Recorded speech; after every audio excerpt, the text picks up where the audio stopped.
I was just... This is a lot more complicated than it looks. I first met Dex 6 years ago at NYU. You don't happen to have like 4 extra pens, do you? Oh, I do actually. He was just perfect. Ashley! Then he met my best friend, Darcy. Ask Rachel out on a date. Darcy, we're just friends. Friend that asked me out. Rach, I just want to make sure you were okay. Yeah. Hey, you never know where it might lead, right? I love Rachel because she went to NYU Law and met my future husband. Oh, center retention, that's weird.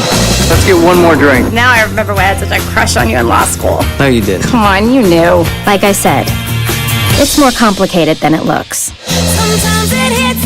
Oh my God. Oh no. It was just a big mistake. We were both really drunk. I wasn't that drunk. What? If people fell in love based on their similarities, and the two of you would be a couple. Thanks, Oprah. Do you think I should marry Dex? Because I do love him. I think. She is my best friend. Rachel, you deserve to be happy. You need to get back here right now.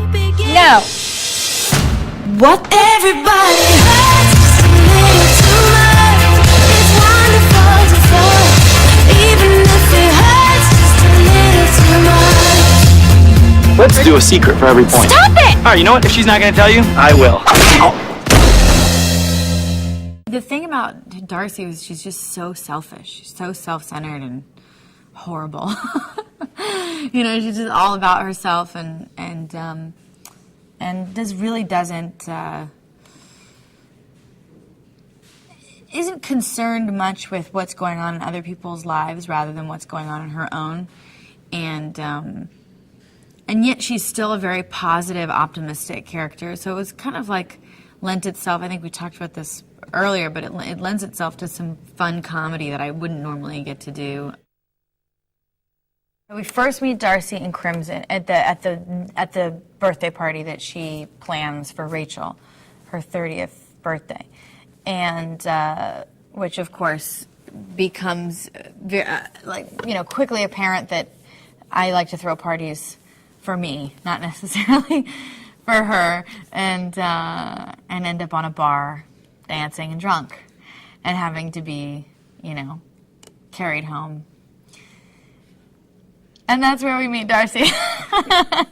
My fiance, who I met through Rachel in college, and he's sort of the idea of the perfect man. He's a lawyer, and he's handsome, and comes from a well-to-do family, and his father was a senator, and he dresses nicely. All the sort of shallow things that Darcy thinks are the idea of what she wants. Τζίνιφερ Γκούντγουιν plays Rachel, and she is just the most lovely, wonderful, enthusiastic actress. She's always available and there and loves what she does so much. I mean, she's like was born an actor. I wanted to take this project because I couldn't put the script down. I was very taken by Rachel and how flawed she really is. She's very relatable, she's very real, and I relate to her in her sort of goody two-shoesness. Rachel has always lived her life according to a list of things that she would and would not do, which is something that something by which I abide. And she finds herself on about page 1 doing something that's on that do not do list, and she has to navigate her guilt through the next 2 hours. She had mapped out her entire life and finds herself on her 30th birthday sort of nowhere. She's not happy with her job. She's very lonely. She's always lived in the shadow of her best friend Darcy, and feels that she has not actually grown as a person, as she's never given herself permission to have experiences that result in growth. And so she does something that is off her moral compass, which is a theme I find in characters I play. I like playing people who would do things that I would never do. So she, in sleeping with her best friend Darcy's fiance, Dex, she is forced to grow. She's forced to look at all of her relationships and herself and reconsider that map that she has lived by. The ironic thing about Rachel being a tough, smart corporate lawyer is that she is terrified of conflict, which is something touched upon in Emily Giffen's book, which I loved. She absolutely cannot handle any kind of confrontation. Dex is our universal dreamboat. He is whom we hope the audience considers to be the man of every woman's dream. And he is someone whom Rachel believes is completely out of her league. And he is someone who, as a friend and as a lover, helps Rachel to find her self-worth.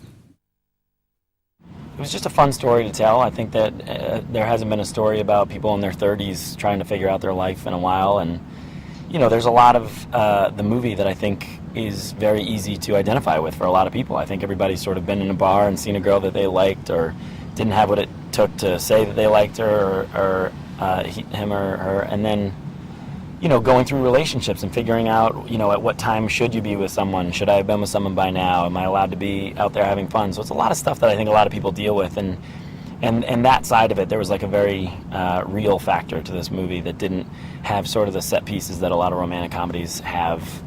We definitely have set pieces in the movie, but it's really based on a group of friends kind of going through their 30s together. So Ethan basically, you meet him at the beginning of the movie, and he's Rachel's best friend, who's played by Ginny Goodwin, and he's basically just the best friend who is sort of seemingly got things together. He's sort of okay with things not being okay, and that's a pretty well-rounded place to be, I guess, a pretty well-accepted place, and so he starts to see everything sort of unfolding for her and what she's stressed out about and what she's living through, and he just tries to be a good friend, and at first it's just sort of being supportive of her and going along with her to these events that he would rather die than be at, and then he sees the turn of what she's going through, and he tries to help her by making sure that no matter what she decides, she's true to herself. You know, when you have someone like Kate Hudson on set, you know, she's a pro. She's done this before, and she knows exactly what's funny and exactly what to do, and she's just so incredibly talented and charismatic that the room lights up when she's in there. He's hilarious. And I love how he writes, you know, in terms of his, you know, his process, and, you know, always coming up with new things. And he's really talented writer, and fun to throw stuff at, and you get it right back at you. I mean, I've seen everything that Ginny's done long before I was even, you know, on the show or anything like that. Like I'd seen Ginny in a couple things, like Mona Lisa Smiles and Win a Date with Tad Hamilton and all these movies, and it's like she's so fantastic. She's a technically perfect actress. I think that, you know, she's the real deal. Kate Hudson is a joy. She's a girl's girl. As much as she can hang with the dudes, I mean, she's someone I ultimately trust and rely upon. She makes everything very fun. She helps me become a better actress, just as I feel strongly John Krasinski has. So I have loved working with Kate. It has been extremely easy for us to create this friendship, this best friendship. Great cast, and everybody, we've been having so much fun. I mean, it kind of has been like the bonfire scene, you know, in terms of how we are on and off the screen. It's been a blast. I don't know, I hope they have fun. You know, it's one of those movies that it's not too serious. It's also not completely ridiculous as far as a premise.